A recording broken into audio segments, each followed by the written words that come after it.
Hello friends, आज की book summary लेके आया हूँ। रोक सको तो रोक लो, इंग्लिश में अनस्टॉपेबल, और इसके ऑथर हैं निक वुइचिक। इस बुक से रिलेटेड मेरा ये तीसरा वीडियो है। निक वुइचिक की दोस्तों अगर मैं बात करूँ तो ईसाई धर्म प्रचारक हैं, ऑथर हैं, बिजनेसमैन हैं और एक मोटिवेशनल स्पीकर हैं। निक कहते हैं, मैं जब पैदा हुआ तो ना तो मेरी लेग्स थी ना मेरी आर्म्स थी, मैं बिना हाथों और बिना पैरों के जो है पैदा हुआ था।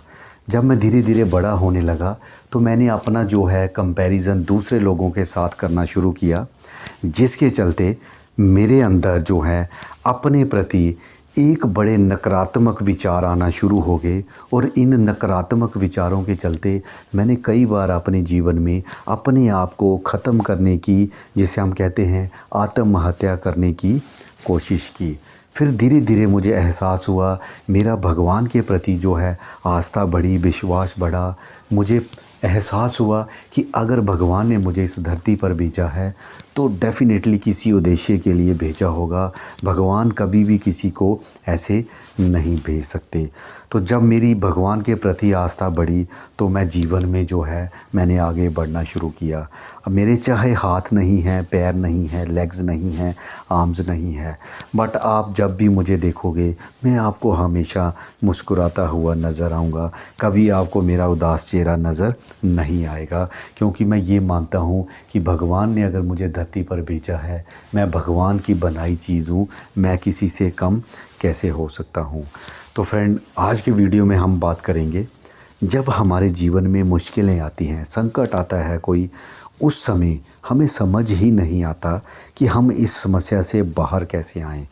अपने दुख से निपटने का कई बार हमें कोई उपाय नज़र नहीं आता है, जिसके चलते बहुत से लोग जो हैं अपने आप को इवन ख़त्म तक कर लेते हैं।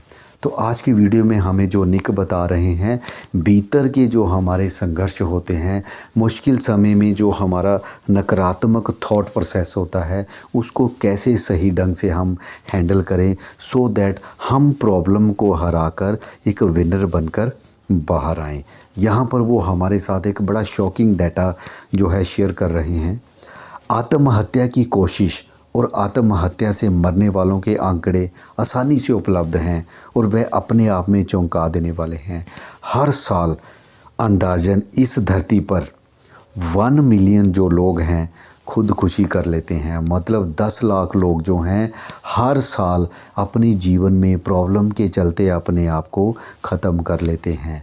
कहते हैं इस दुनिया में आज की डेट के हिसाब से टोटल जो आबादी है वह है 800 करोड़। तो इस तरह हर 40 सेकंड में एक इंसान जानबूझकर खुद को मौत के मुंह में धकेल रहा है।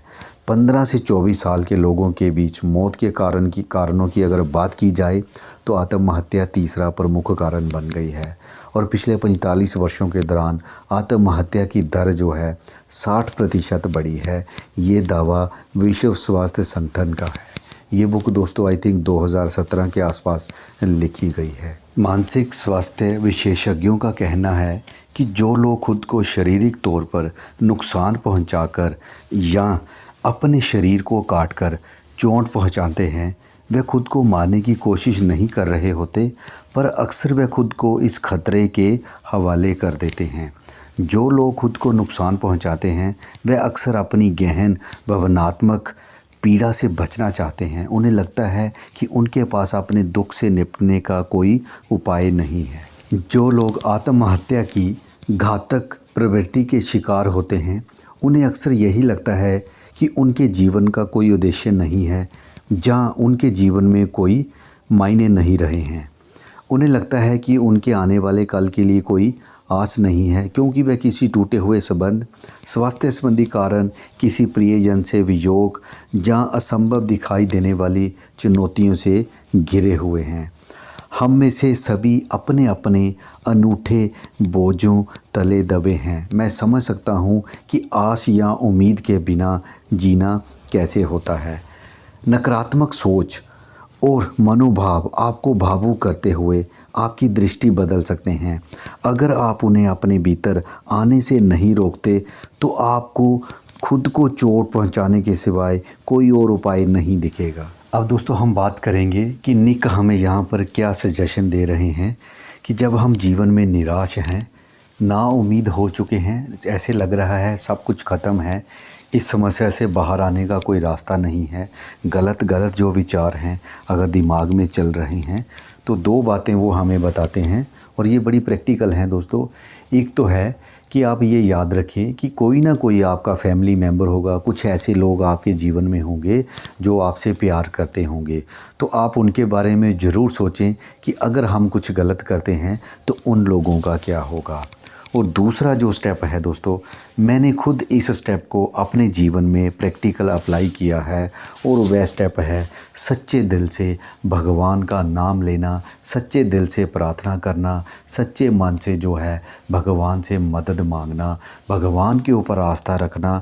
तो अगर हम ये ऐसा करेंगे तो हम चाहे जीवन की जितनी मर्जी बड़ी समस्या हो, हम उससे बाहर आ सकते हैं। फाइनली फ्रेंड, अगर आपको मेरी ये बुक समरी पसंद आई तो आप मेरे चैनल को ज़रूर सब्सक्राइब कीजिए, वीडियो को लाइक कीजिए, दूसरों के साथ शेयर कीजिए।